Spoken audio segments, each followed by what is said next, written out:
Hello, what's going on? Non, je déconne, je vais pas le faire en anglais. Alors, journal de bord, j'ai oublié le numéro. Hatem Ben Abdallah, Santa Monica, samedi 1er juin 2024 à 18h42. Le soleil est en face de moi, en train de se coucher tout doucement. Et je suis au petit parc là à côté de chez moi. Et je savoure un petit moment de nature. Mais bon, je vous avouerai que mon cœur est quelque part en Nouvelle-Angleterre. C'est mon but d'aller habiter là-bas, certainement dans le Maine.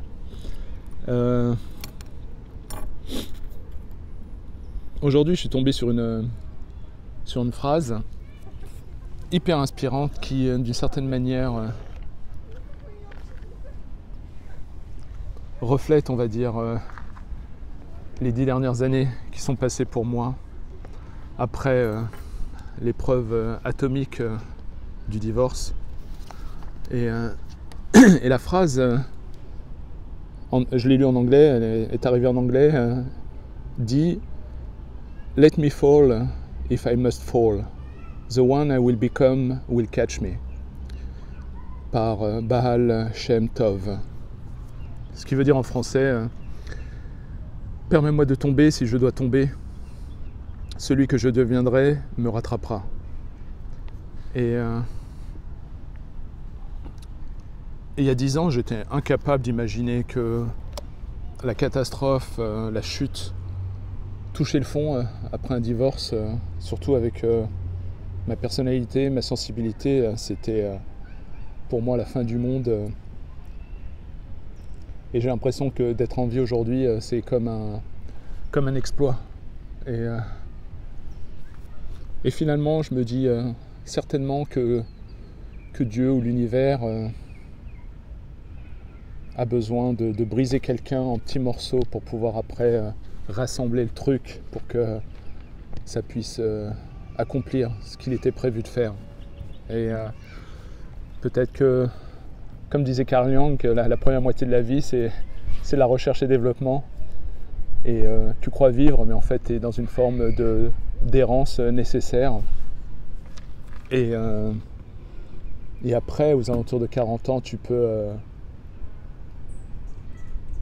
jeter les bases d'un projet, le début de quelque chose de nouveau et d'inspirant qui pourra peut-être durer au-delà de notre génération actuelle. Et c'est marrant, là je me sens bien, il y a un petit vent sympa, un soleil californien bien agréable. Et des fois j'aimerais presque faire des vidéos où je dis rien. Et j'ai l'impression d'être avec toi, celui qui me regarde en ce moment. Et qui est une connexion, la connexion des âmes. Et qui est un lien, un amour sans aucun agenda, aucun désir de projet autour, juste une putain de connexion. Et en tout cas,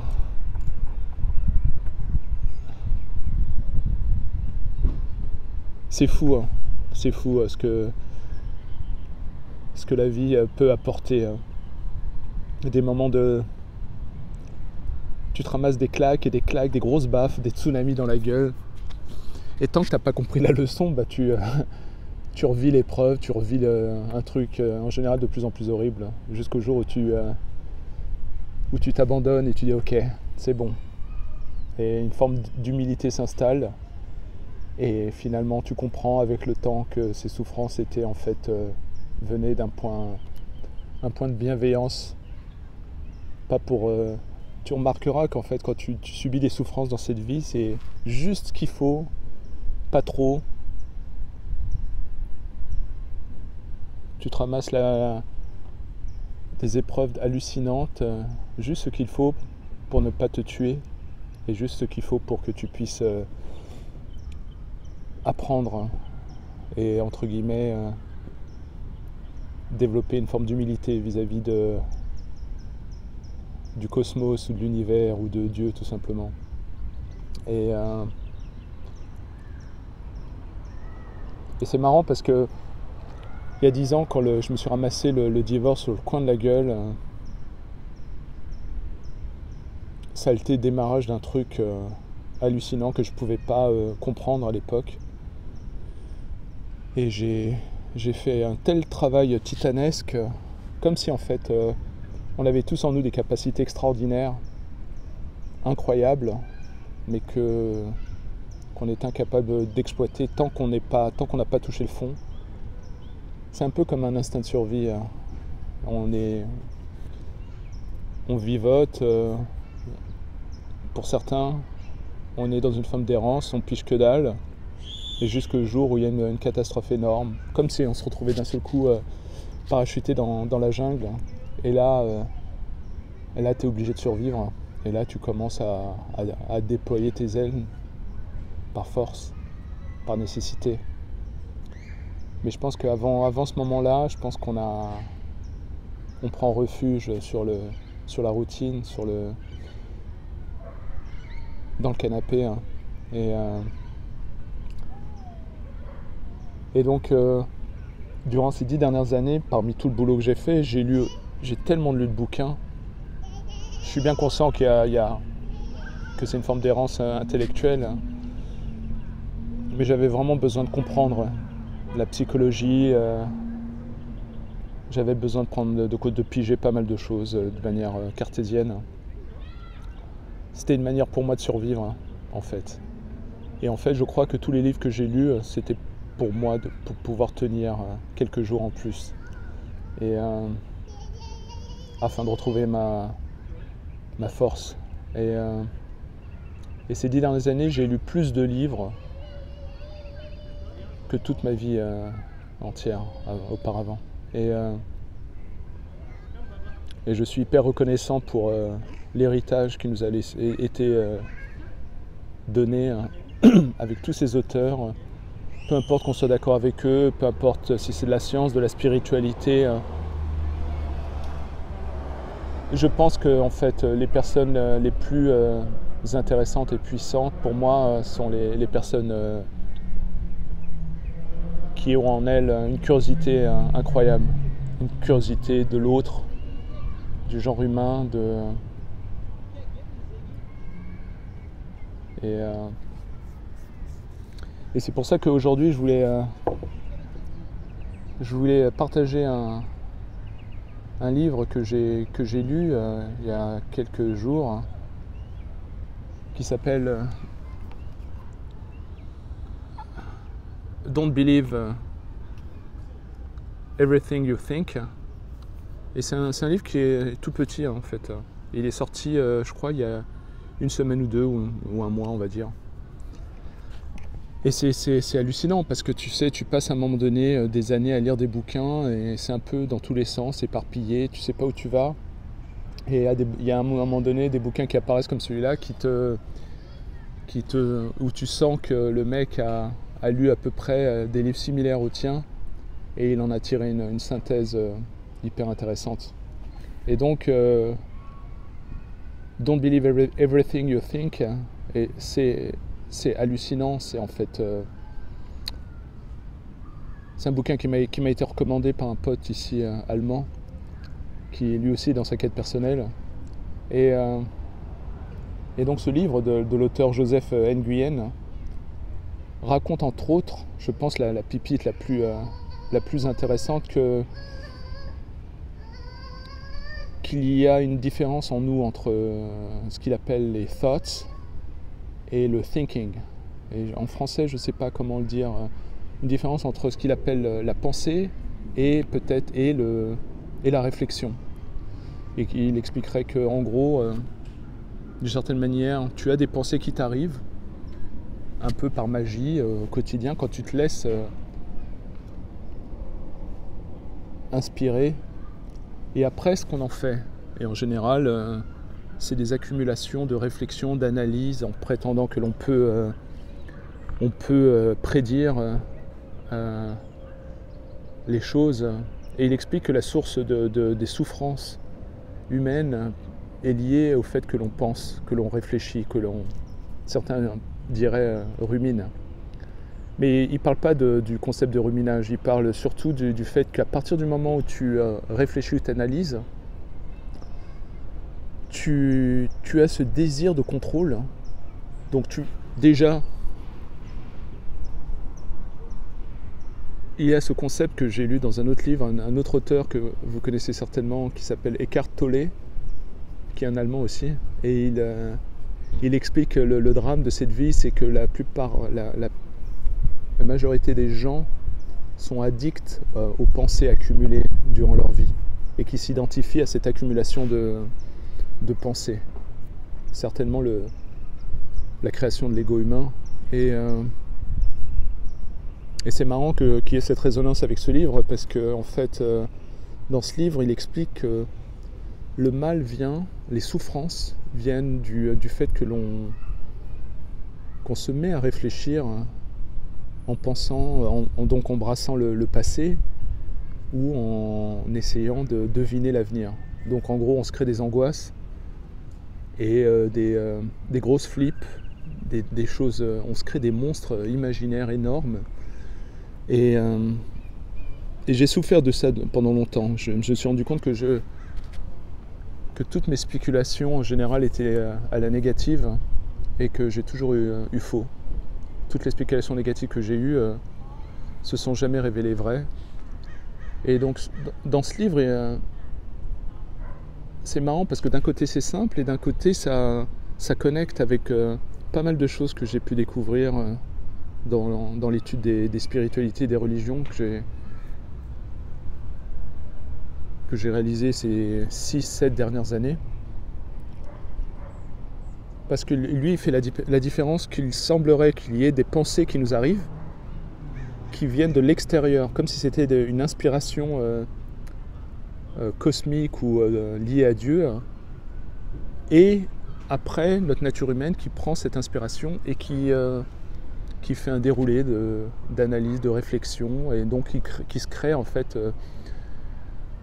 un désir de contrôle, donc des angoisses, et donc des analyses et des souffrances. Et c'est fascinant parce que j'ai pu découvrir plusieurs fois que dans les religions, il est dit qu'il semblerait que les pensées ou l'imaginaire serait en fait viendrait aussi de l'univers ou de Dieu ou de cette lumière originelle.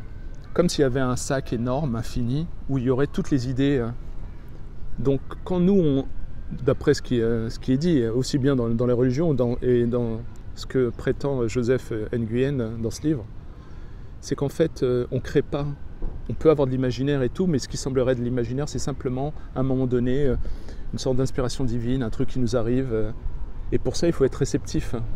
Et quand tu es dans la spéculation, j'ai le soleil qui me tape dans l'œil, quand tu es dans le process, dans la réflexion, dans l'analyse, dans la spéculation, en disant, dans les regrets, donc tu vois, tu t'empêches en fait d'accéder à cette source d'inspiration. Et c'est fascinant parce que finalement, plus on s'aligne avec la richesse divine ou de l'univers, de l'imaginaire universel, on a de moins en moins d'angoisse. Ce qui est marrant parce que ça crée une corrélation avec la foi finalement. Parce que quand je lis ces bouquins, mon but c'est pas de trouver des méthodes pour être heureux. Mon but c'est de trouver un moyen de continuer ma quête spirituelle et de pouvoir continuer mon développement, ma connexion, mon amour pour Dieu. Ça y est, je le lâche, tant pis, je vais passer pour un rétrograde ou un archaïque. Et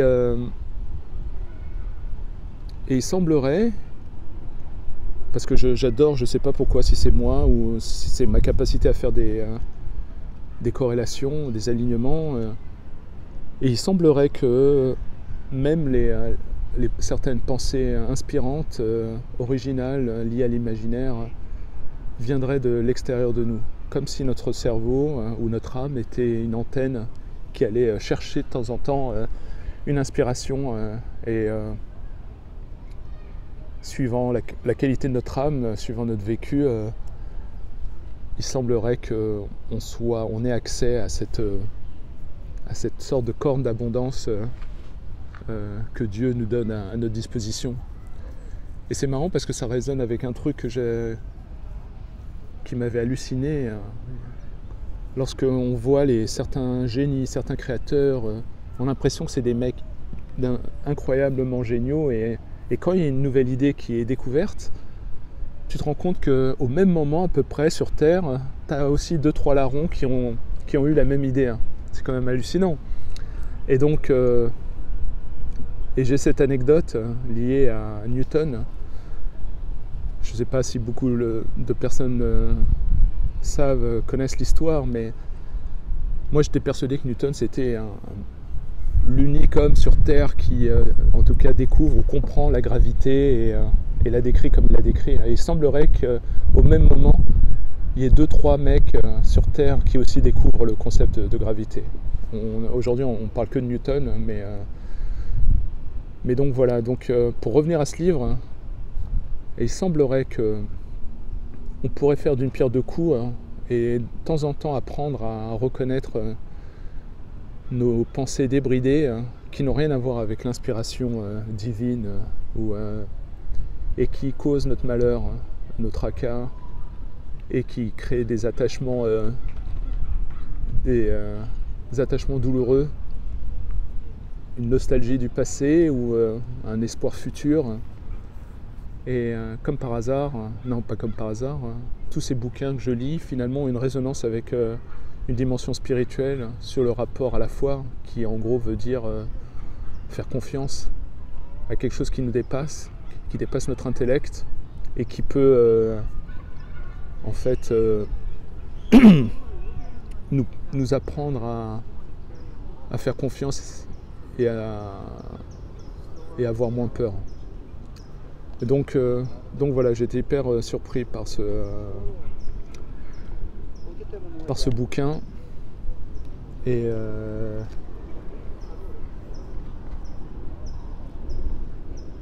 donc voilà, j'ai eu un bonheur à le lire, je vais le relire d'ailleurs, parce que finalement, si on suit ce bouquin, ainsi que les préceptes d'Eckhart Tolle,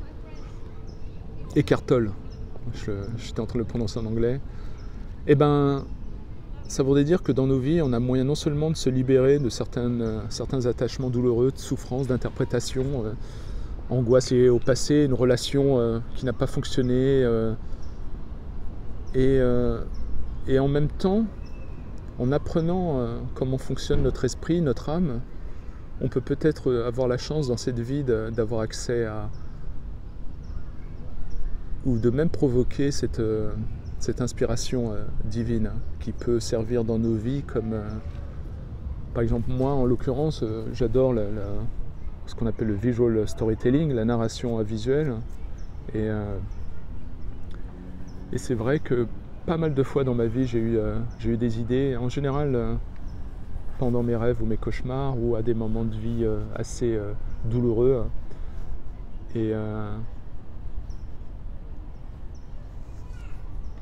et donc voilà, et donc ce livre fait donc la différence, la séparation entre les thoughts et le thinking.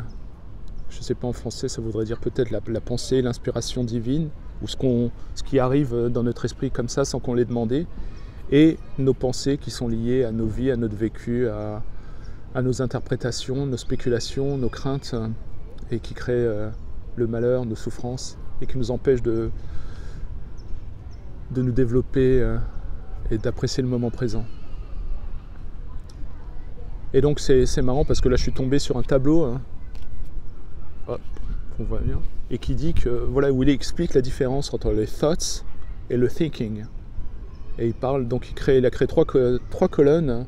La première c'est l'attribut, Et la deuxième, c'est les thoughts, ou la pensée, l'inspiration, et le thinking, qui est la pensée dans le sens rumination, spéculation, interprétation, donc recherche de contrôle. Et donc il explique donc la source.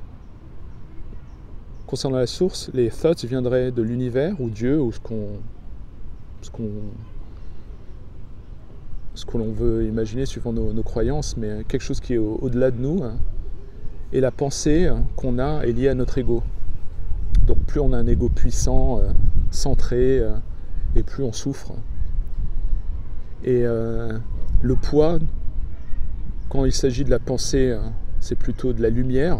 Et c'est marrant, ça résonne vraiment avec aussi la notion de lumière dans la Kabbale juive ou dans le soufisme. Et ensuite, par contre, la pensée est plutôt associée à quelque chose de lourd.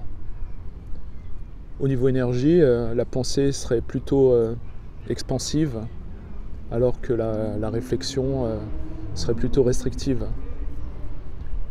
Et donc, d'un point de vue nature, les pensées ou l'inspiration divine est liée à l'infini, alors que nos spéculations, nos réflexions qui arrivent après sont limitées et limitantes. Et la qualité de la pensée qui nous arrive, cette inspiration, est plutôt d'ordre créatif, alors que la pensée qui suit, liée à notre ego, est plutôt d'ordre destructive, plutôt destructive. Et donc voilà, je ne vais pas tout lire, mais en tout cas, n'hésitez pas à lire ce genre de bouquin, c'est hallucinant. C'est hallucinant, je suis super content que quelqu'un ait réussi à un peu bien résumer les choses et aller à l'essentiel avec ce bouquin. Et donc voilà, voilà, la vie continue. Et j'ai un grand plaisir de sortir tout doucement du brouillard dans lequel j'étais toute ma vie. Et il aura fallu de grands électrochocs dans ma vie pour arriver à cet état de plénitude, même si certaines souffrances sont toujours là. Mais en tout cas, voilà, donc j'espère que peut-être un petit bout de mon histoire peut inspirer certains, et que peut-être que ça peut faire un effet de boule de neige, et que peut-être que en tant que groupe, on peut peut-être y voir plus clair et s'inspirer les uns les autres. Voilà. Merci à vous tous, et je regarde le soleil se coucher sans vous, mais c'est pas grave. À bientôt. Salut.